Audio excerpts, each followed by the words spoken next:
जुनून के मान पर डॉक्टर अम्बेडकर ऐसा भगवान पैदा होता है।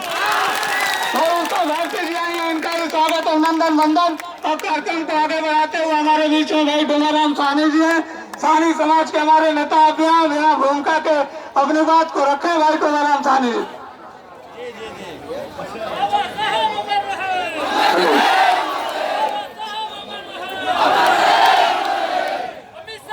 ठीक है।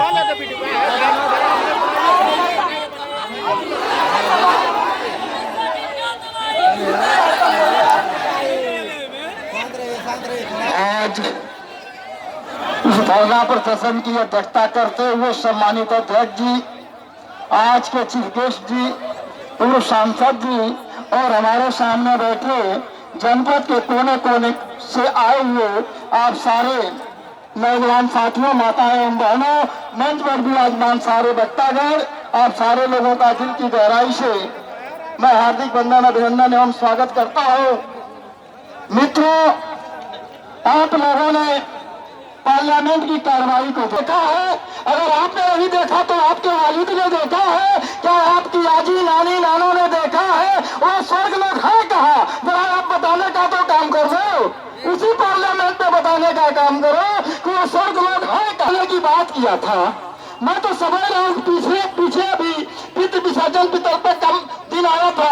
मैं उससे पूछना चाहता हूँ, क्या तुमने अपने पिताजी को जो बलिदान किया था वो बछिया हुआ गाय तुम्हारे बाप के पास पहुँच गई?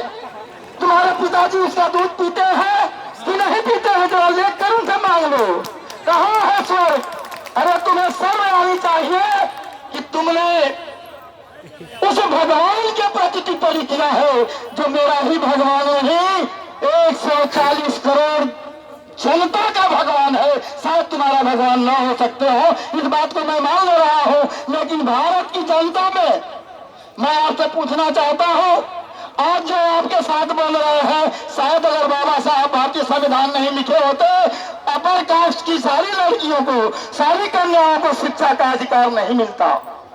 हम तो शुद्ध समाज में पैदा है, हमारा तो तुमने अधिकार पहले से ही छीन रखा था, लेकिन बाबा साहब की कलम ने ही तुम्हारे समाज की बहु बेटियों को भी पढ़ने लिखने का अधिकार दिया, डॉक्टर इंजीनियर बनने का अधिकार दिया।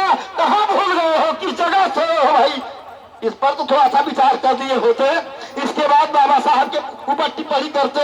मैं बहुत लंबी तकरीर नहीं दूंगा, लेकिन आप तो बेशर्मी से ही बेशर्म है। अनुप्रिया पटेल की बात,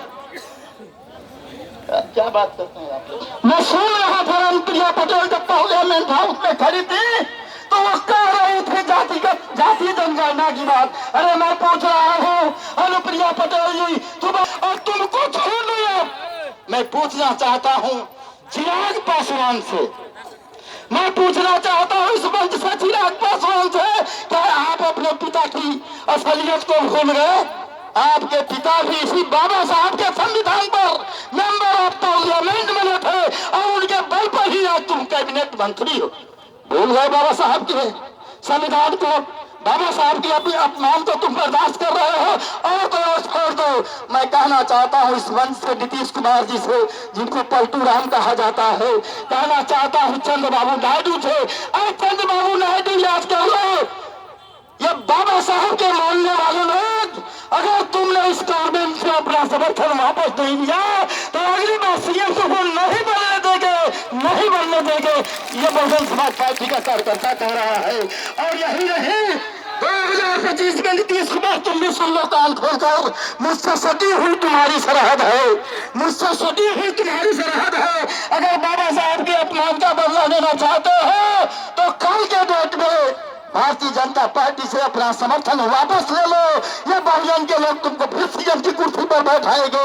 अगर तुम समर्थन वापस नहीं लेते हो तो बहुजन समाज के लोग तुमको सीएम की कुर्सी नसीब नहीं होने देंगे।